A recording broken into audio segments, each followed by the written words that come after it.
ஜனவரி 10, 2025 வெள்ளிக்கிழமை. திருக்காட்சி விழாவுக்கு பின்வெள்ளி. முதல் வாசகம். இயேசு இறைமகன் என்று தூய ஆவியும் நீரும் இரத்தமும் சான்று பகர்ந்தன. திருத்தூதர் யோவான் எழுதிய முதல் திருமுகத்திலிருந்து வாசகம். அதிகாரம் 5, இறை வார்த்தைகள் 5-13 முடிய. அன்பார்ந்தவர்களே, இயேசு இறைமகன் என்று நம்புவோரைத் தவிர உலகை வெல்லுவோர் யார்? நீராலும் இரத்தத்தாலும் வந்தவர் இயேசு கிறிஸ்து.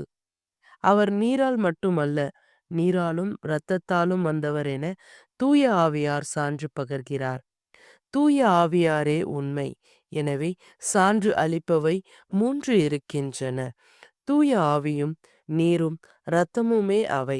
இம்மூன்றும் ஒரே நோக்கம் கொண்டவை. மனிதர் தரும் சான்றை நாம் ஏற்றுக்கொள்ளுகிறோமோ, கடவுள் தரும் சான்றை அதைவிட மேலானது அன்றோ? கடவுள் தம் மகனுக்கு சான்று பகர்ந்துள்ளார். இறைமகன் மீது நம்பிக்கை கொண்டுள்ளோர் இச்சான்றை தம்முள் கொண்டிருக்கின்றனர். ஆனால் கடவுள் மீது நம்பிக்கை கொள்ளாதோர் அவரை பொய்யராக்குகின்றனர். ஏனெனில் தம் மகனை குறித்து அவர் அளித்த சான்றை அவர்கள் நம்பவில்லை. கடவுள் நமக்கு நிலைவாழ்வை அளித்து உள்ளார். இந்த வாழ்வு அவர் மகனிடம் இருக்கிறது. இதுவே அச்சான்று. இறைமகனை கொண்டிருப்போர் வாழ்வை கொண்டுள்ளனர். அவரை கொண்டிராதோர் வாழ்வை கொண்டிரார். இறைமகனிடம் நம்பிக்கை கொண்டுள்ளோருக்கு நிலைவாழ்வு உண்டு என நீங்கள் அறிந்து கொள்ளுமாறு உங்களுக்கு இவற்றை எழுதுகிறேன். ஆண்டவரின் அருள்வாக்கு. இறைவா உமக்கு நன்றி. நற்செய்தி வாசகம். தொழுநோய் அவரை விட்டு நீங்கிற்று. லூக்கா எழுதிய தூய நற்செய்தியிலிருந்து வாசகம். அதிகாரம் 5, இறை வார்த்தைகள் 12-16 முடிய.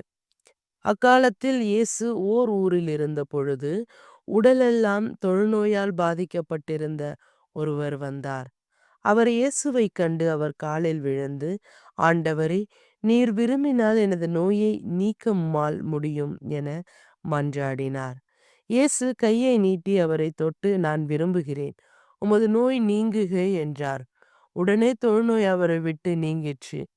இயேசு அவரிடம், இதை யாருக்கும் சொல்ல வேண்டாம். நீர் போய் உம்மை குருவிடம் காட்டி நோய் நீங்கியதற்காக மோசே கட்டளையிட்ட காணிக்கையை செலுத்தும். நீர் நலமடைந்துள்ளீர் என்பதற்கு அது சான்றாகும் என்று கட்டளையிட்டார். ஆயினும் இயேசுவை பற்றிய செய்தி இன்னும் மிகுதியாக பரவிற்று. அவரது சொல்லை கேட்கவும் தங்கள் நோய்கள் நீங்கி நலம் பெறவும் பெரும் திரளான மக்கள் அவரிடம் கூடி வந்து கொண்டிருந்தார்கள். அவரோ ஆள் நடமாட்டம் இல்லாத இடங்களுக்கு சென்று தனித்திருந்து இறைவனிடம் வேண்டினார். ஆண்டவரின் அருள்வாக்கு. கிறிஸ்துவே உமக்கு புகழ்.